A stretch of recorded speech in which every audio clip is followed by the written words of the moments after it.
सर्वे छात्रेभ्यः नमो नमः। देखिए, सारांश का मसला 4 अंकों का है। अगर आप सारांश याद नहीं करते, जिस तरह हिंदी में जीवन परिचय आप याद करते हैं, उसी तरह सारांश भी संस्कृत में याद करना होता है।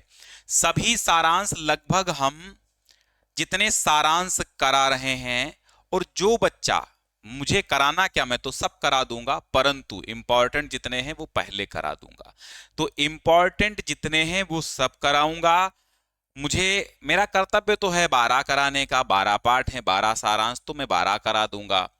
लेकिन आपके जो बच्चा 6 से 7 सारांश पढ़ लेगा, शुरुआत के 12 पाठों में से 6 से 7 सारांश पढ़ लेगा, उन्हीं में से आपके बोर्ड एग्जाम में आ जाएगा, क्योंकि वो हमेशा शुरुआत से एक देता है और अंत में उठा लेता है। तो 3 से 4 3 सारांश देगा, 3 में से 1 लिखना होगा। 4 अंकों में लिखना, मतलब 4 अंक आपको मिलेंगे, और लगभग 1 से 1.5 पेज में आप लिख सकते हैं, 2 पेज में भी लिख सकते हैं, लेकिन लंबा ना लिखें।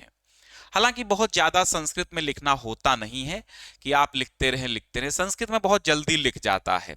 3.25 घंटे का टाइम होता, 2.5 घंटे में जो बच्चा अच्छे से लिखता है 2.5 घंटे में लिख देता है। इतना लंबा प्रोसेस नहीं होता है, संस्कृत में बहुत ज्यादा मात्रा में लिखना नहीं होता है।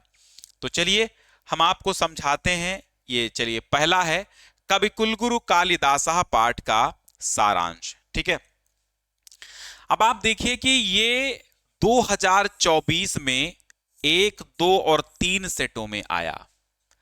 अगर हम 23 की बात करें तो 1, 2 और 3 सेट में 23 में भी आया।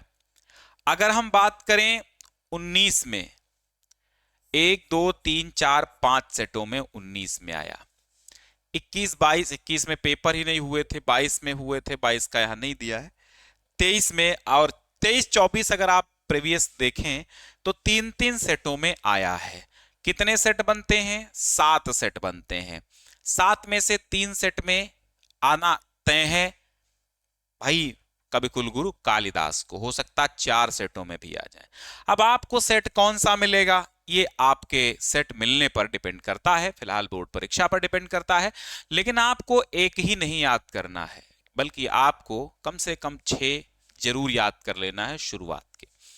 मैं कराता हूं। सबसे पहले हेडिंग वाइज याद करिए, ज्यादा बेहतर रहेगा। सबसे पहले तो हेडिंग डालिएगा कवि कुलगुरु।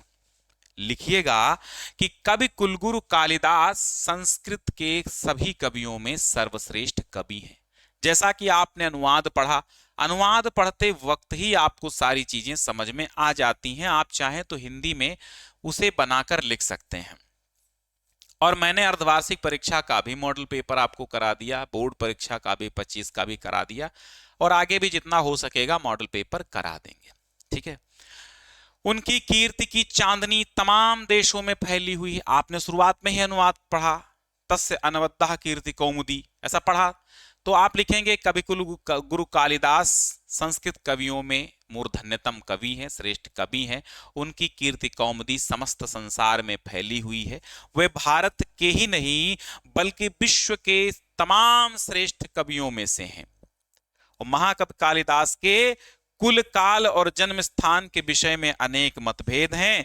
उन्होंने अपनी कृतियों में अपने जीवन के विषय में कुछ भी नहीं लिखा है, फिर भी समीक्षक अंतः और बहिर् साक्ष्य के माध्यम के से अंतः और बाह्य साक्ष्यों के आधार पे प्रस्तुत करते हैं उनका परिचय। सबसे पहले, फिर अगली हेडिंग डालोगे जन्म स्थान। अगली हेडिंग क्या हो जाएगी? जन्म स्थान। ठीक, ऐसा माना जाता है। अब जन्म स्थान आपको याद होगा, मैंने आपको अनुवाद पढ़ाते हुए तो बताया था, कुछ लोग मानते हैं बंगाल का निवासी मानते हैं इनको, कुछ लोग कहते हैं विक्रमादित्य की सभा रत्नों में से थे तो वहां के मानते हैं, कुछ लोग उज्जैनी का मानते हैं। तो ऐसा माना जाता, आप इसमें लिखेंगे, क्या लिखेंगे, हेडिंग क्या डालेंगे? जन्म स्थान। जन्म स्थान हेडिंग डालेंगे, लिखेंगे ऐसा माना जाता है कि कवि कुलगुरु कालिदास विक्रमादित्य के सभा रत्नों में से एक थे, किंतु विडंबना है कि कोई विद्वान इन्हें चंद्रगुप्त द्वितीय का समकालीन मानता है और कोई उज्जैन के राजा विक्रमादित्य का समकालीन मानता है। कोई चंद्रगुप्त द्वितीय विक्रमादित्य, कहा चंद्रगुप्त द्वितीय ही विक्रमादित्य था तो उनके समकालीन मानता है, और कोई उज्जैन के विक्रमादित्य के समकालीन मानता है। तो इस महान कवि को सभी अपने अपने देश का उत्पन्न हुआ सिद्ध करने में लगे हैं। कुछ विद्वान भाई कश्मीर के निवासी इनको कश्मीर में उत्पन्न हुआ मानते हैं, और कुछ बंगाल के निवासी विद्वान बंगाल प्रदेश में इनका जन्म मानते हैं। तो दूसरे आलोचक इन्हें उज्जैन में जन्म प्राप्त किया मानते हैं, क्योंकि कवि का उज्जैनी के प्रति जो प्रेम था तो इस मत की पुष्टि करता है। जैसा वर्णन उन्होंने अपनी रचनाओं में उज्जैनी के प्रति किया है वह अद्वितीय है, वैसा वहां के निवासी ही कर सकते थे। तो इस आधार पे ऐसा मानते हैं कि उज्जैनी में ही कवि कुलगुरु कालिदास का जन्म हुआ था। हो गया। अगली हेडिंग बनाएंगे कुल। तो पहली हेडिंग कवि कुलगुरु, दूसरी हेडिंग जन्म स्थान, और तीसरी हेडिंग कुल। कुल का मतलब क्या है? परिवार। तो कालिदास की कृतियों में वर्ण व्यवस्था के प्रतिपादन को देखकर इन्हें, कुल माने वंश, इन्हें ब्राह्मण कुल में उत्पन्न माना जाता है। ये शिव के उपासक थे तो इन्हें शिवो उपासक कहते हैं। फिर भी राम के प्रति इनकी अपार श्रद्धा थी, और रघुवंश महाकाव्यम की रचना से ये बात स्पष्ट हो जाती है कि ये ब्राह्मण परिवार के, ये ब्राह्मण कुल में जन्मे थे। और आगे लिखेंगे रचनाएं डाल दीजिए। कालिदास ने रघुवंश महाकाव्यम और कुमार संभवम 2 महाकाव्य, मेघदूतम ऋतु संहारम 2 गीति काव्य तथा मालविकाग्निमित्रम और विक्रमो उर्वशीयम और अभिज्ञान शाकुंतलम 3 नाटकों की रचना की है। ठीक है, हाँ, देखो समझ में आई बात। सबसे पहले आपने हेडिंग डाला कवि कुलगुरु, फिर आपने हेडिंग डाला जन्म स्थान, फिर हेडिंग डाला कुल, और फिर हेडिंग डाला रचनाएं। 4 हेडिंग्स में इनको लिख देना है, इनके सारांश को, और लगभग आपका 2 पेजेस में ये पहुंच जाएगा।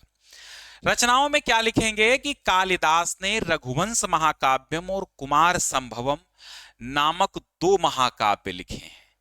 मेघदूतम और ऋतु संहारम 2 गीत काव्य लिखे हैं, तथा मालविकाग्निमित्रम, विक्रमो उर्वशीयम और अभिज्ञान शाकुंतलम नामक 3 नाटक लिखे हैं। तो 2 महाकाव्य, 2 खंड काव्य और 3 नाटक, तो कुल कितनी रचनाएं हो गई? 7 याद रखना है आपको कि रघुवंश महाकाव्यम और कुमार संभव 2 महाकाव्य हैं। मेघदूत और ऋतुवर्णनम 2 गीत काव्य यानी खंड काव्य कह सकते हैं। मालविकाग्निमित्रम, विक्रमो उर्वशीयम और अभिज्ञान शाकुंतलम 3 नाटक हैं।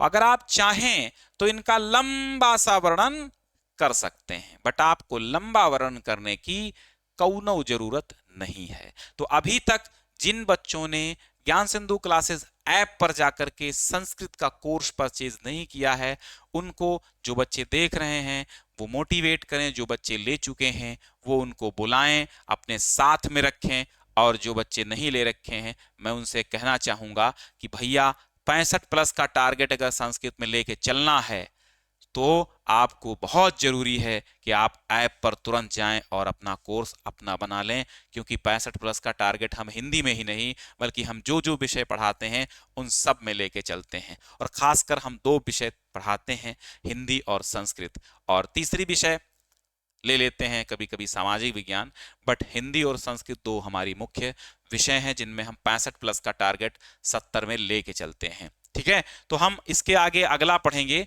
अगला कौन सा पार्ट होगा? 2nd number. ठीक है, 2nd नंबर कौन सा है? उद्भिज्य परिषद।